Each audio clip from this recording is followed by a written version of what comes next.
आती हैं, म्यूटेशंस करवाती हैं। ETBR, प्रोफिलिन, एक्राइडिन, बेंजोपियरिन, एक्टिनोमाइसिन डी इंट्रोड्यूस करते हैं नेगेटिव सुपर कॉइलिंग। ये सारे एग्जांपल्स हैं जो मैंने लिखे हुए हैं कि क्या क्या जो है, कौन कौन से जो केमिकल एजेंट्स हैं वो म्यूटेशंस करवाते हैं और उन फिर उसमें चेंजेस हमारे को डीएनए में आने के दिखते हैं। और फिर डीएनए रिपेयर कैसे होती है, कुछ के तो हमने फंक्शंस देख भी लिए थे कि कैसे डीएनए होते हैं, रिपेयर होती है। जैसे डायरेक्ट रिपेयर हमने देखा था, और उससे देखिए यहाँ पे देखा था ना हमने डायरेक्ट रिपेयर, आपको दिखा देता हूँ एक बार।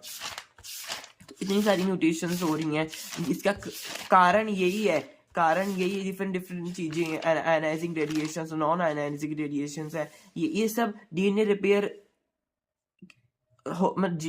की जरूरत है। फिर जब ये सारी म्यूटेशंस होंगी तो डीएनए रिपेयर की जरूरत है। तो इसलिए फिर देखिए यहाँ पे थायमिन डायमेरेट खत्म करता है। एल्काइल ट्रांसफरेज क्या करता है, ऑक्सीजन के जो ओसिस होते हैं ग्वानिन में मिथाइलेशन करवाता है ना, तो वहां पे रिजॉल्व करता है एल्काइल ट्रांसफरेज, अपने ऊपर क्या कहते हैं मिथाइलेशन करवा लेता है और अपने को खत्म कर लेता है, तभी उसको सुसाइडल एंजाइम बोलते हैं। ऐसी मिसमैच रिपेयर की डिफरेंट यहाँ पे रेप्लिकेशन एरर की वजह से है। बेस एक्सीजन रिपेयर, कोई रिमूवल हो गया बेस का, बल्कि एडक्ट लग गया तो न्यूक्लियोटाइड एक्सीजन रिपेयर होगा। तो ऐसे डिफरेंट यहाँ पे हमारे पास रिपेयर के पाथवेज हैं, और ये हमारे पास कारण है कि क्यों वो सब होता है। कारण का पता होगा तभी हमें निवारण का पता होगा। तो निवारण का हमने पढ़ लिया था, कारण का भी हमने दोबारा से पढ़ लिया अच्छे से नहीं यहाँ पे। तो स्टूडेंट्स यहाँ पे मैंने कहते हैं लिखे हैं इंपॉर्टेंट पॉइंट्स यूकेरियोट्स के बारे में। बेसिकली ये भी वही रिपेयर का ही पार्ट है।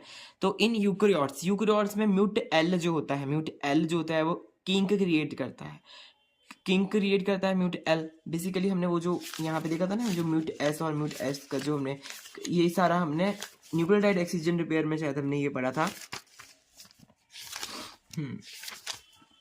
एक बार देख लेते हैं कहाँ पर ये पढ़ा था। न्यूक्लियोटाइड एक्सीजन रिपेयर जो होता है उसमें बल्कि एडक्ट की वजह से होता है ये।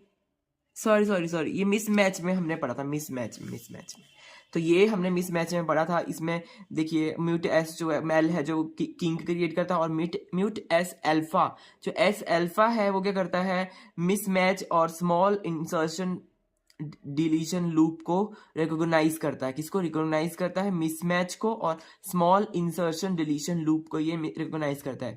अगर डिफेक्ट की बात करें, defect in mismatch repair can lead to, हाँ ये बेसिकली इंपॉर्टेंट पॉइंट मैंने यहाँ पे लिखा हुआ है मिसमैच रिपेयर का। अगर इसमें कुछ डिफेक्ट आ जाए तो क्या होगा कि लिंच सिंड्रोम होगा। लिंच सिंड्रोम का मतलब कि इंक्रीजिंग रिस्क ऑफ